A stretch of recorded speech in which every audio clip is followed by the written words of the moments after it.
OpenAI has launched multiple models lately, and it's becoming hard to keep up with. In this video, I'm going to break down the models currently available and help you understand which one is best for you and your use case. Let's take a look at ChatGPT.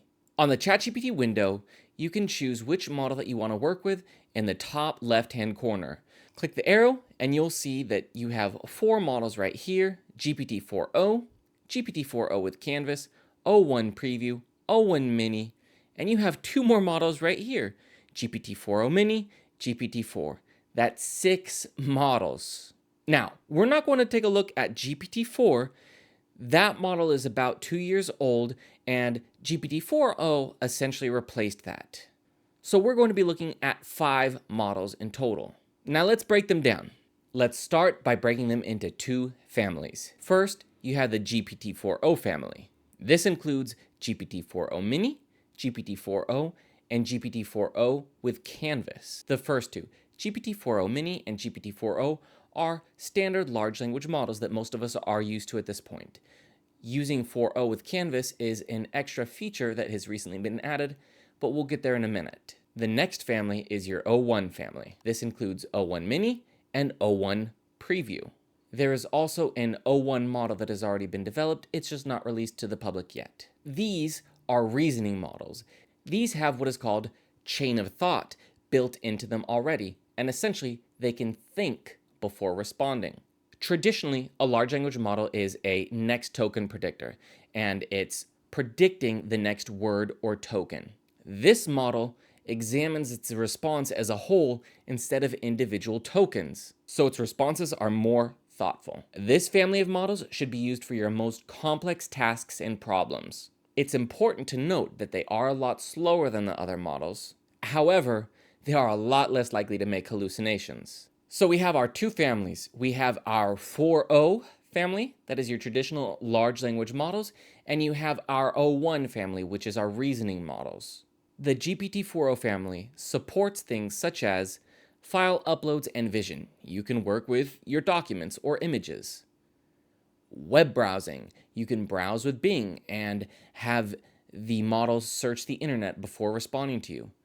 You can have it generate images with DALL-E. It supports GPT integration through the GPT store and custom GPTs. GPT-4o family also gives you access to the advanced voice mode on mobile, except Canvas, which isn't available on mobile. The o1 family does not currently support any of this, though probably in the future it will, but at the time of recording this video, it does not.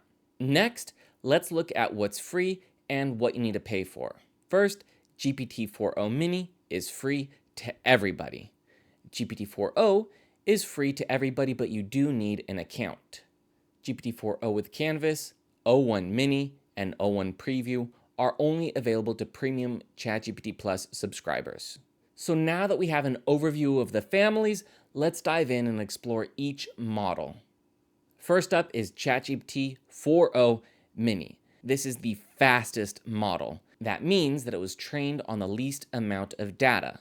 The best use for this is for general purposes and if you need a quick response. The next model is ChatGPT 4o. This is the foundation model. This is best for most use cases, especially data analysis, as you can upload your documents into this. You can use this for iterative prompting, role-playing, brainstorming, etc. You can think of ChatGPT 4o as your Swiss Army knife of OpenAI.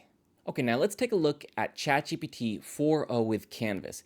This is the latest feature. It's based on ChatGPT 4o large language model, but with a cool feature. This model is best used for writing and code generation. Let's take a look. As with all the models, you can just message ChatGPT right here. Write a blog post about the benefits of AI. Now, keep in mind, I'm not diving into proper prompting techniques and prompt engineering right now. That was a very simple prompt. I didn't include any examples, context, or shots. I just said, create a blog post. But you see, when I do that, I have on the left side my actual chat, and then on the right side, this is the canvas where it generated the response. And there's several things to point out.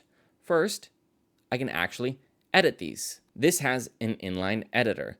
So let's say I just for some reason wanted to change and to the and sign or whatever. Now, what you'll see here is at the bottom, you have several options. Right here, you can add emojis, which I think is the silliest tool available because it really overdoes it. But truly, I think Sam Altman is just trolling us with this feature because is add emojis in Canvas the best feature OpenAI has ever shipped?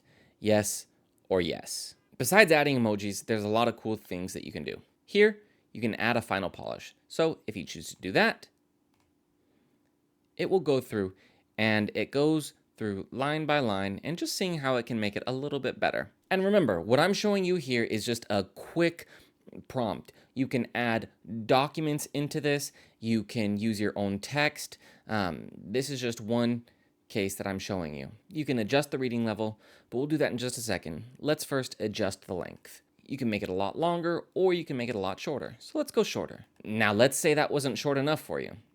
Do it again.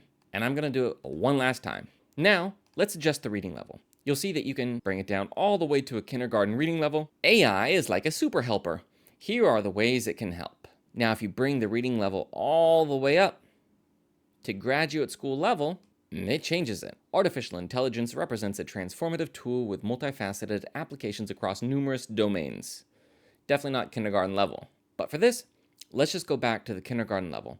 And you'll see at the top, I can just click previous version and it will take me there.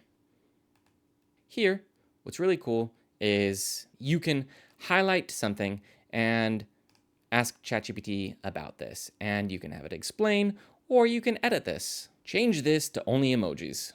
And it changed it to an emoji. And it's really interesting because previously, if you wanted to make adjustments, ChatGPT would not have it in one entire space.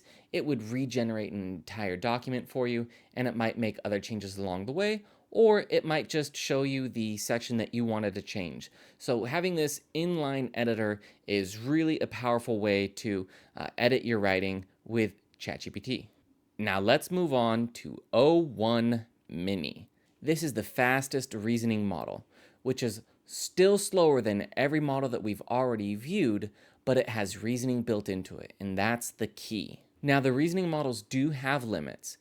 Here, in the Mini, you have 50 messages per day. This model is best for code review and debugging, and for STEM reasoning, science, math, and logic. The next model is O1 Preview.